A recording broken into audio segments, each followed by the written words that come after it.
Entre-SLAM is a great idea. I love the energy and the vibe. We are going to bring up our first storyteller.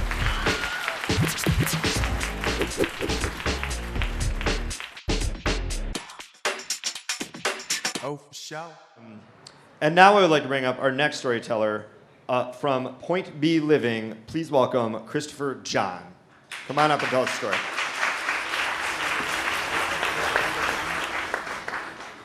Okay. Hi. All right. Raise your hand if you've ever taken second place before. You know, I've heard that's the absolute worst place you can be. I was told that it's excruciating because you can almost taste victory, but you just never reach it.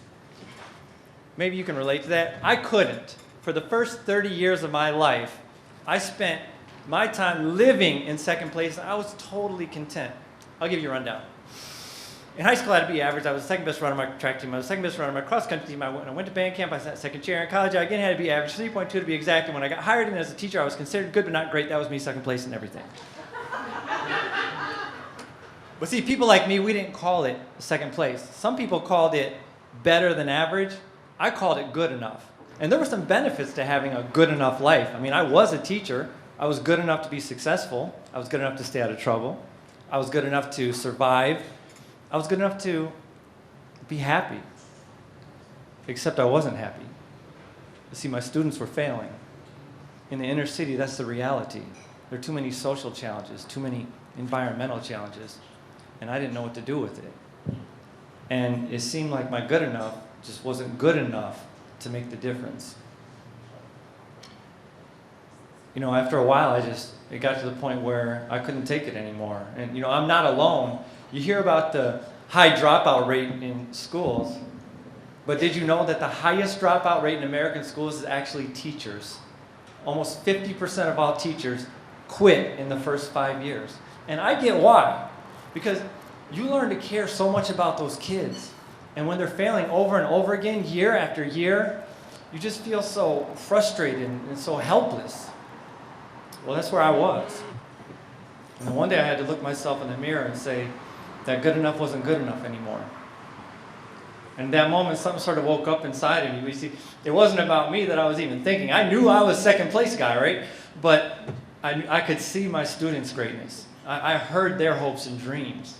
You know, I knew they weren't giving me all they got, so I made it my mission to make my students more than good enough. So I knew I had to address those social challenges, so I went all in for personal development. I learned about how to overcome personal obstacles. I learned about personal empowerment. And I started to infuse all these things into my teaching. It started with maybe a couple minutes of character education. That led to daily lessons, and eventually I was teaching more life skills than I was science.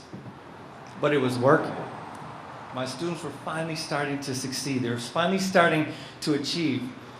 Soon I was asked to actually mentor some other teachers. And the defining moment of my career came when I saw a group of students who I'd never said a single word to completely change their behavior. And it was because of the work that I had done with their teacher. I thought, wow, if I can impact an entire population of kids just by working with one teacher, imagine what I could do if I did this full time. That year, I spent training in life coach training. And when I graduated in 2011 from accomplishment coaching, I went out and became an empowerment coach full time.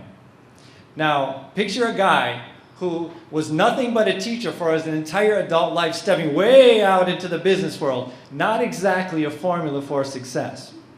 But I was so passionate about making a difference. It didn't matter that I was struggling financially. It didn't matter that I was putting in 60 and 70-hour weeks. And just recently, I realized why that is. I realized that I'm really good at this. I can sit down with someone no matter what circumstance, no matter what challenge they give me. I know exactly what to say to help them move their life forward. And the words, they just kind of roll out of my mouth so effortlessly, so clearly. And it's just a surreal feeling that I'm actually first place at something. And it helped me to realize that this is why it was so important to me to bring out the best in my students. The same reason that it's important to me to bring out the best in my clients is because that's all I ever wanted for me. And as I look around at some of the other social entrepreneurs here tonight, I know that you get that. You get it. Because at some point, your passion met up with your greatness, and you decided to make your difference in the world. If you've never experienced that, I have a challenge for you tonight. I want you to take your passion, even if it's just for one day, take your passion and let it drive your greatness and see what you can do in the world. That's the real first place. And there's nothing like it in the world. Thanks.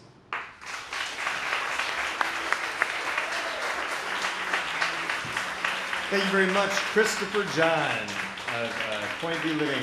And that's excellent. I'm always very satisfied with like top 10%.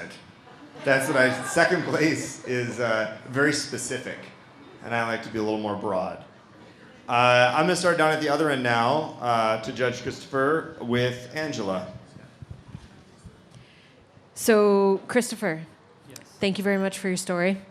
Great delivery and presentation. You're another great one that did not say no cardinal sins there. I loved the kind of the quick rundown joke in the beginning off of your paper.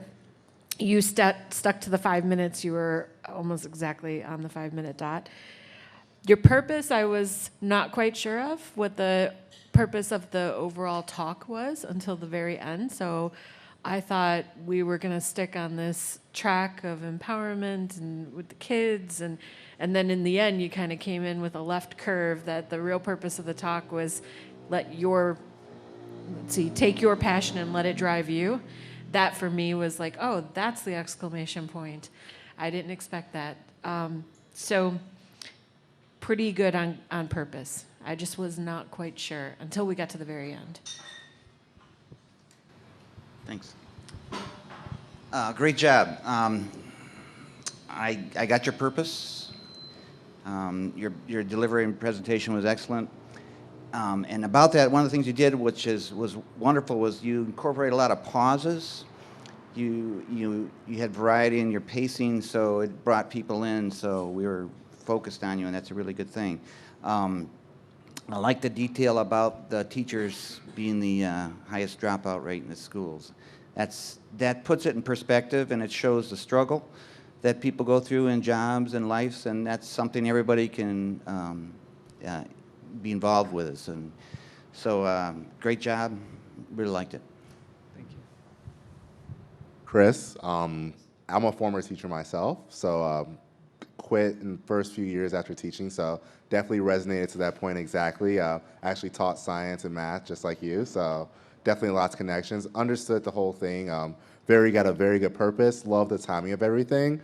It seemed like as you in the beginning, it felt a little rushed. It felt like you were getting into the groove of things, but like once you got into that middle and once you got that swag in the middle, like I definitely connected, definitely felt everything. So basically, the delivery and presentation at the beginning, I was a little bit off on, but in terms of connecting everything and in terms of as you got more into the speech, absolutely loved everything. So great job. Thank you. So yeah, amazing how you talked about your journey through being a teacher. That truly resonated with me. Working with community leaders in inner city schools and knowing what the teachers go through and knowing a lot of teachers. And in fact, my daughter will be teaching in Detroit Public Schools next year. But what I felt is I wanted you to just keep doing what you were doing. I wanted you just to empower teachers. And I thought, okay, this is so great. He's going to start a program to empower teachers because they don't have that support and because you basically have to be a social worker to work in these inner city public schools to help these kids. And so somehow when you then went into like, this was just for the general public, you know, I don't know. I don't really care about the general public. I actually care about the teachers.